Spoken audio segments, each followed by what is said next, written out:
പ്രിയമുള്ളവരെ, തേങ്ങയുടെ പുറന്തോടായ ചകിരിയിൽ നിന്ന് പാകപ്പെടുത്തിയെടുത്തിയ ഈ കയറ് ഉണ്ടാക്കിയെടുക്കുന്ന ആ ഒരു പ്രക്രിയയും ഇതിന് പിന്നിലെ ചില മനുഷ്യരെയും ഒക്കെയാണ് ഇന്ന് നിങ്ങളുമായി ഞാൻ പരിചയപ്പെടുത്തുന്നത്. നമ്മളിപ്പോൾ ഉള്ളത് കരുനാഗപ്പള്ളി ആലപ്പാട് മണ്ണേൽക്കടവ് കയർ സഹകരണ സംഘത്തിന്റെ ഓഫീസിലാണ്. ഞാനിവിടെ വന്നപ്പോഴത്തെ കണ്ടീഷൻ എന്ന് പറയുമ്പോൾ ഇത് പ്രവർത്തനരഹിതമായിട്ടുള്ള ഒരു കണ്ടീഷനിലാണ്.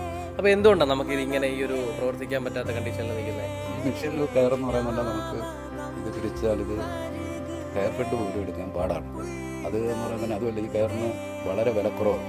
നമ്മളിത് ഇപ്പോൾ ഒരുപാട് കയർ പിരിച്ച് ഇവിടെ ഒരുപാട് കയർ ഇരുന്ന് പിന്നെ അവിടെ കൊണ്ടുവന്ന് കിട്ടുന്ന വിലയ്ക്ക് കൊടുക്കുന്ന ഒരു സ്ഥിതിയാണ്. അതുകൊണ്ട് 5 കൊല്ലത്തിനുള്ളിൽ ഇതിൻ്റെ ഒരു ഏകദേശം പരിപാടി തീരും. അപ്പോൾ സംഘങ്ങൾക്ക് ഈ മിഷൻ കൊടുക്കുന്നതിന് വരെ ഒരു 5 ലക്ഷം രൂപ വെച്ച് സംഘങ്ങൾക്ക് കൊടുത്തായിരുന്നെങ്കിൽ പരമ്പരാഗത തൊഴിൽ നിലനിന്ന് പോയാൽ ഒരു വർഷത്തിൽ കൂടുതലായി ഇങ്ങനെ കിടക്കാം. സംഘത്തിന് സമ്പത്ത് തന്നാൽ ഇച്ചിരൂടെ നല്ല രീതിയിലൊക്കെ പ്രവർത്തിച്ചത് നിലനിന്ന് പോകാൻ പറ്റും. ഈ ഭാഗത്തായിട്ട്